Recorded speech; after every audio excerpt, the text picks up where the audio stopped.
Special recording. General Mills, makers of Wheaties, Breakfast of Champions, and Cheerios, the oat cereal ready to eat, presents The Lone Ranger.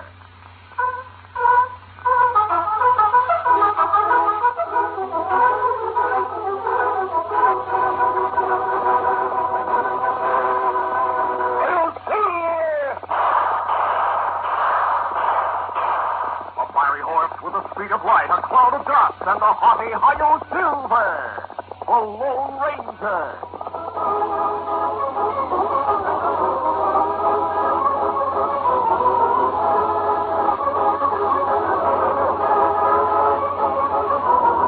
With his faithful Indian companion Tonto, the daring and resourceful masked rider of the plains led the fight for law and order in the early western United States. Nowhere in the pages of history can one find a greater champion of justice. Return with us now to those thrilling days of yesteryear. From out of the past come the thundering hoofbeats of the great horse Silver. The Lone Ranger rides again. And Silver, let's go, big fellow. Hail, Silver! Hooray!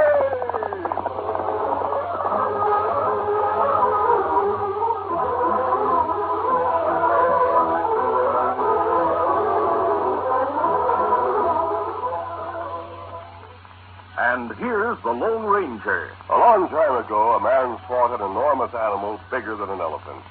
When I found the bones of that animal in the desert, I realized that size alone doesn't always win. That little man must have prepared himself to conquer the monster. He must have known, even in those days, that champions are made, not born. And that's still true today. Anyone hoping to become a champion needs lots of energy to sharpen his skills and to back those skills with power. Right, Lone Ranger. One of the big reasons champions choose Wheaties is for energy to help them get on their way. It's easy to see where that energy comes from when you know there's a whole kernel of wheat in every Wheaties flake. Friends, keep in mind this advice from the Lone Ranger. Champions are made, not born. Get on your way with Wheaties, Breakfast of Champions.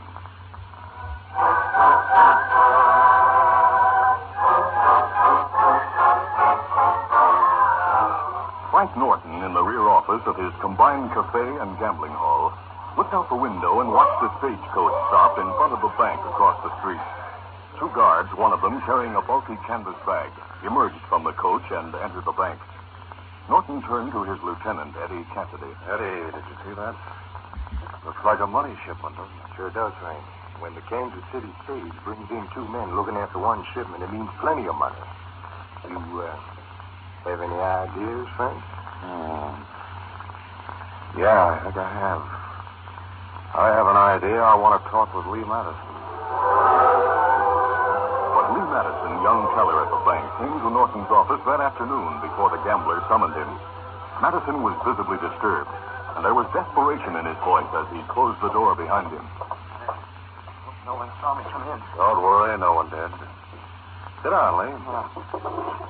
I hear you received a big money shipment at the bank today. Yeah, but I haven't time to talk about that. Frank, the bank president, Mr. Eldridge, told me only a few minutes ago that he's having auditors in tomorrow. They arrived on a stagecoach from Kansas City. So?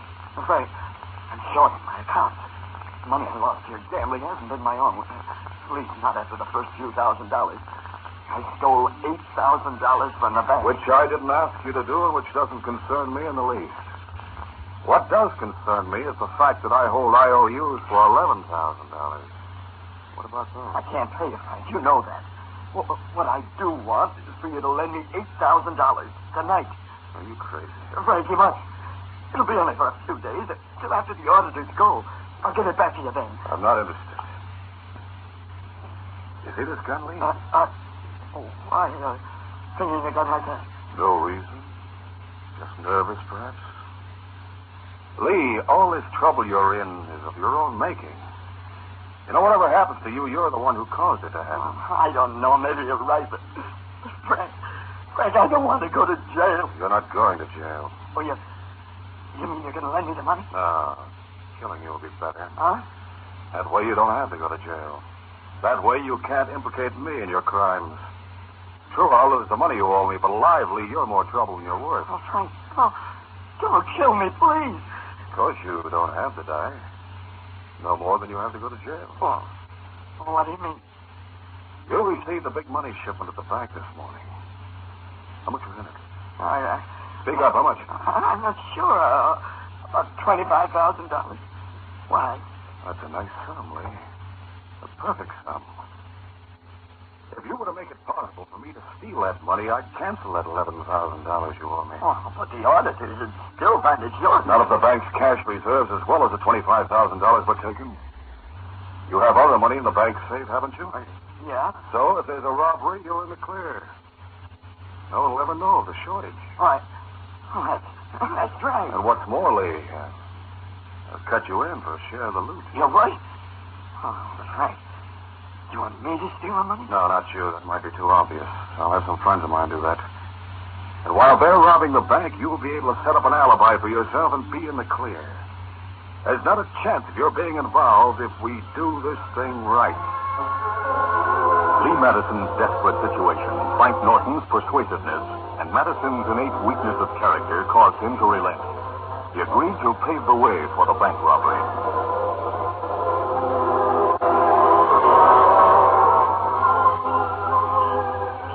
Later that night, the young bank clerk met the men whom Norton had selected to do the job. They were Eddie Cassidy and Jocko Hinsdale. They met secretly on the outskirts of town, and Eddie Cassidy led the conversation. Now, kid, we talked with Frank after you left his office tonight. He said you'd give us the entire bank setup so we could do this job easy. That's right. I'll tell you how to get in. I'll give you the safe combination. And when we get away, we'll go right out the mountain trail to the cabin near Wild Creek. You know where that is, don't you? Yeah. Frank took me there one time, huh? Well, then it's easy. We give you your share of the loot out there, like Frank said. That's important to me. Do you have an alibi set up yet? Yeah. Sheriff Gibson's daughter is holding a party at their house tonight. I'm invited, and I'll be there. Gibson will be there himself. So what better alibi can I have than one given by the sheriff? Good boy. That's being real smart. Well, let's have the information, kid, and give it to us straight and easy.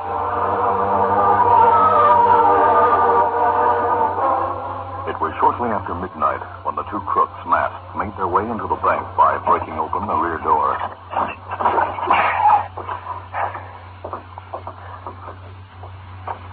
Safe's over there in the corner, Jocko, behind that counter next to the office. Come on.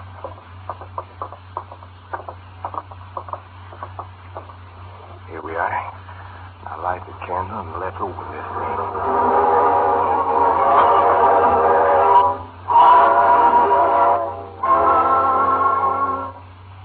Lee Madison went to the party given at Sheriff Gibson's home and remained there until after midnight.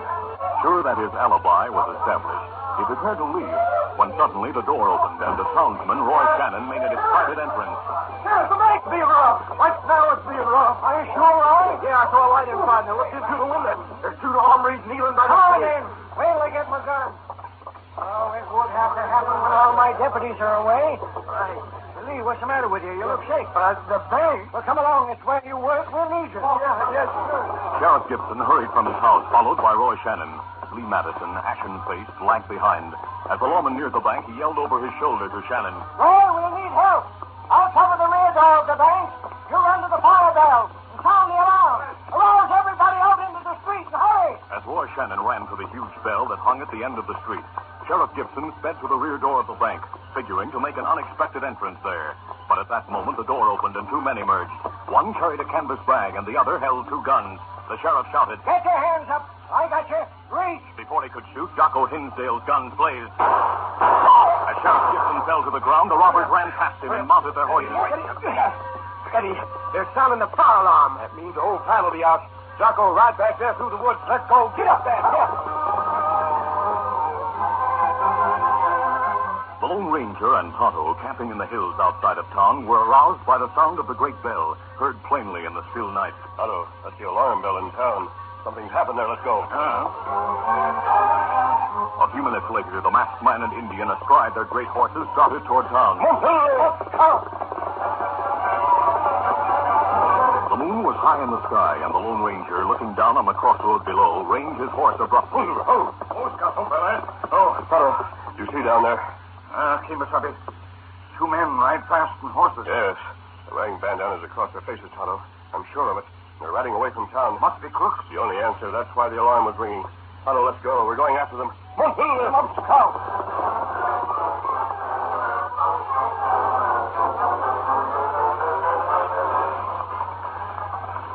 Here's the road, Tonto. Easy, Silver. Easy, boy. We lost time coming down through the underbrush, but we'll make it up. Moon plenty bright. We see fresh footprints and dirt. Come on, Silver. Come, Scout.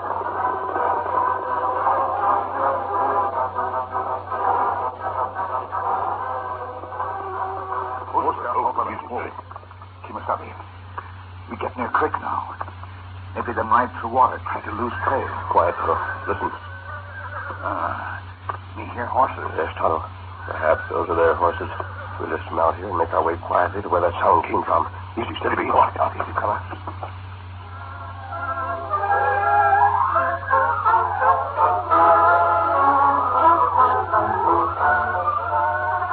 The curtain falls on the first act of our Lone Ranger adventure. Before the next exciting scenes, please permit us to pause for just a few moments.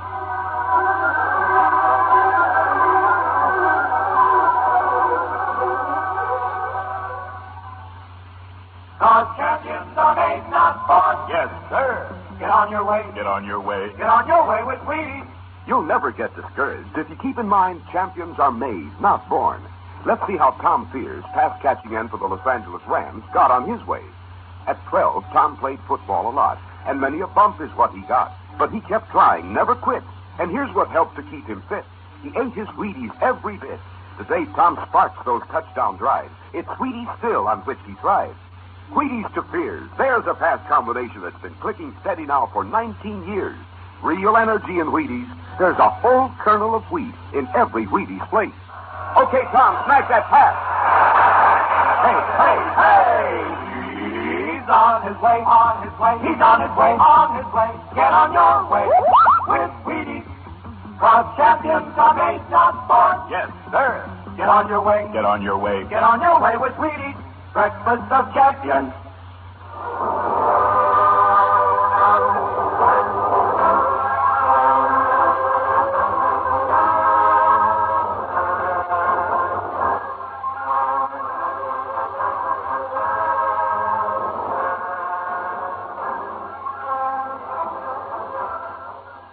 Now to continue. The Lone Ranger and Tonto dismounted, led their horses into the deep brush, tied them to a sapling, then made their way through the thick underbrush, heading toward Wild Creek. They saw a clearing ahead and were about to circle around it when they saw the outlines of a shack in the moon-bathed night. A cabin, Tonto. See? Horses tied to tree near creek. I think those are the men we've been trailing. Tonto, we'll crawl to the grass and approach the cabin from the rear.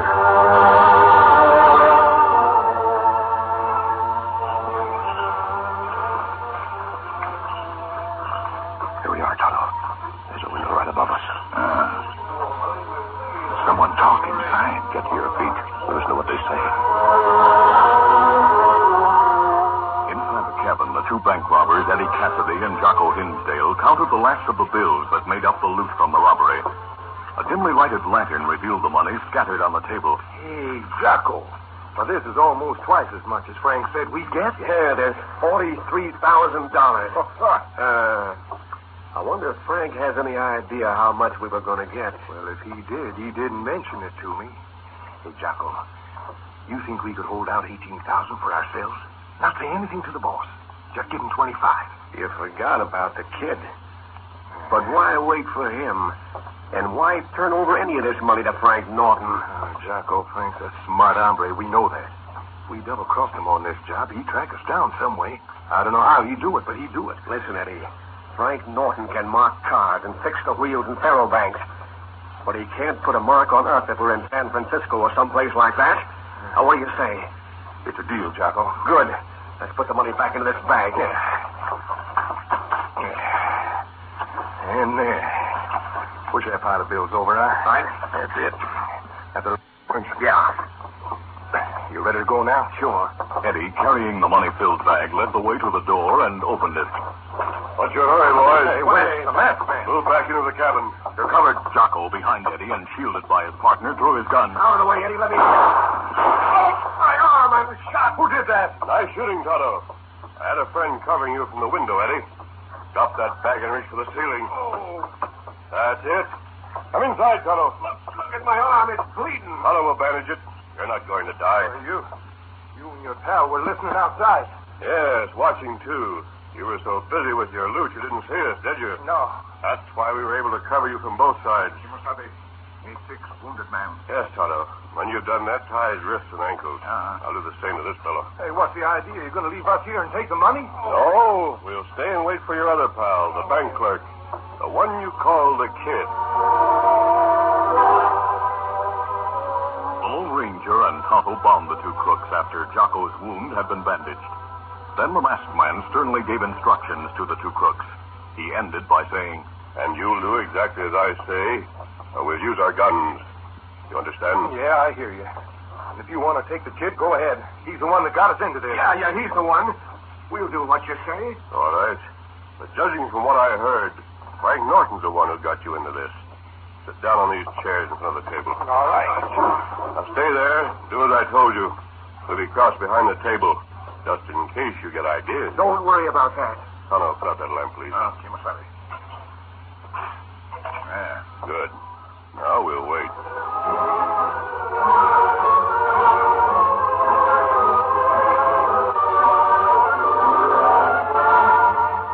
A short time later, they heard a horse stop outside.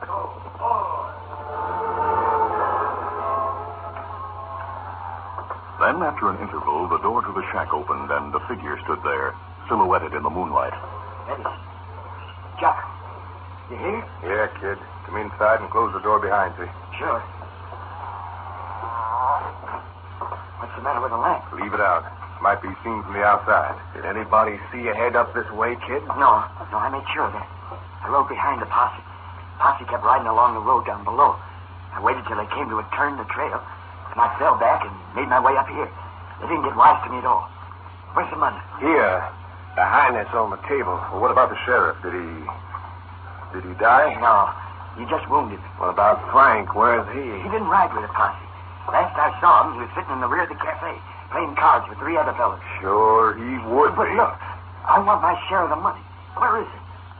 Well, say, you fellas just keep sitting there. Put on a light for at least a couple of minutes, huh? I'll do that. Who was that? See? The lamp's on. A masked man and an Indian. Eddie, Jocko. That's no good, kid. They have us tied up. I'll get out of here. No, you're not go. You stay here.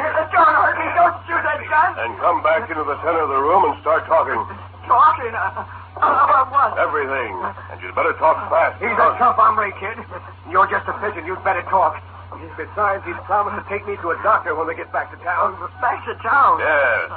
What's your name? Madison. Lee Madison. Keep away from me, please. I can't stand anymore. I can't. What do you want me to tell you? Everything. I'll ask questions as we ride along. When Lee Madison, his nerves completely shattered, finished his confession, the Lone Ranger and Tonto placed him and the other 2 crooks on horses. Now we're riding to town. We'll ride behind you with guns ready all the way. When we get there, if the posse hasn't returned, we'll go to Norton's office. Then if things go as I plan, we've got the whole story. All right, go on. Get out of there. Come on, Silver. I'll stop.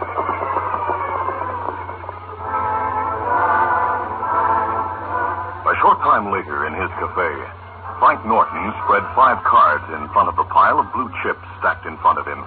He looked mockingly at the 3 other players, the only men in the otherwise deserted building. Aces and trays, men. I can't seem to lose a hand tonight. The cards are ready for you. What's the matter? What are you fellows looking at? Look behind you, Frank. A masked man with a gun. He came from your office. Sit down, Norton. If you don't know, shoot you down. I'm sitting. What is this, a hold-up? The card game you're playing? Sure, it's a hold-up. It always has been. What? You've been cheating these men just as you've cheated everyone who ever gambled in your place. The wheels are fixed. The cards are marked. That's a lie. I'm just lucky. Your luck's run out, Norton.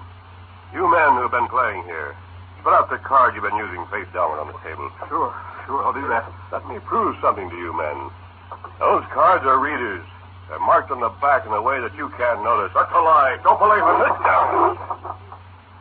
I've studied the ways of crooks. I'll tell you what those cards are. Check me and see if I'm right. Starting at the left, the 10 of diamonds. Then the ace of clubs. The 9 of hearts. The 6 of diamonds. The masked man's calling him right. Look, you dirty, scurvy thief. Let's lynch him. Wait, man, wait. I believe you're honest men. Lee Madison said you were when he saw you out here. Lee Madison? Where's he? In your office, Norton, with your 2 bank robbers, Bowley and Jocko. They're ready to tell their part in your conspiracy. Men, Norton is the one behind that bank robbery tonight. The robbers are inside, including the one who shot Sheriff Gibson. The Lone Ranger had difficulty restraining the angry men as he told the story of Lee Madison and his part in the bank robbery. He ended. And the only thing to do is let the law decide the punishment of this man and his partner. We'll hold them all, stranger. And we'll find a way to get back the money he took from us over the years by cheating. So will Lee Madison, I think. But he'll pay the penalty for his thievery in this night's robbery. Boys, look, it's the posse. Here's Deputy White. Come on in. We have the men who robbed the bank and all the money they stole. We have proof about Norton.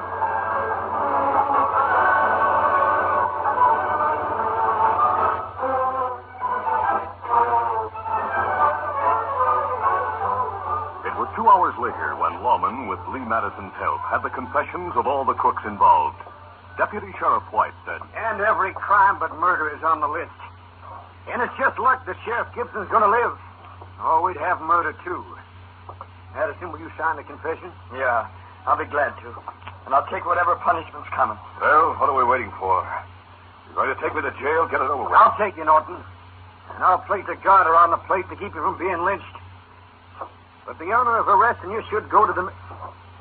Say, where is the masked man? The Indian just left. Slipped out without even saying a thing. The masked man did enough to clean up this town. And I happen to realize who he is. That's why we should all say thanks to the Lone Ranger.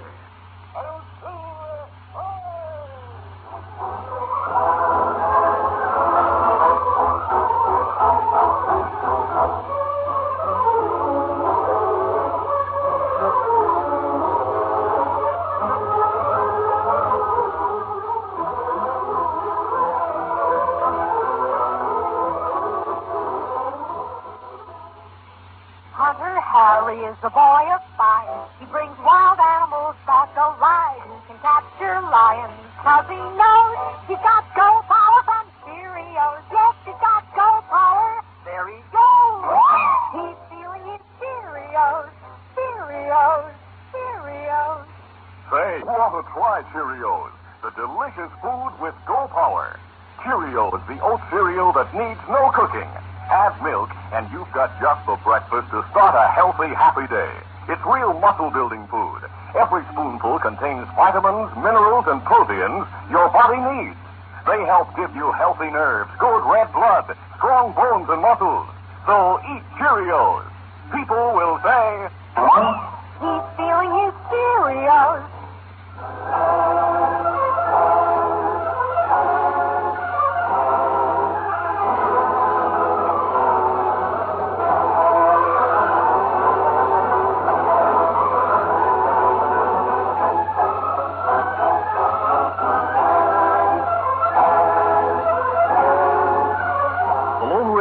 Copyrighted feature of the Lone Ranger Incorporated is created by George W. Trendle, produced by Trendle Campbell Muir Incorporated, directed by Charles D. Livingston, and edited by Fran Stryker.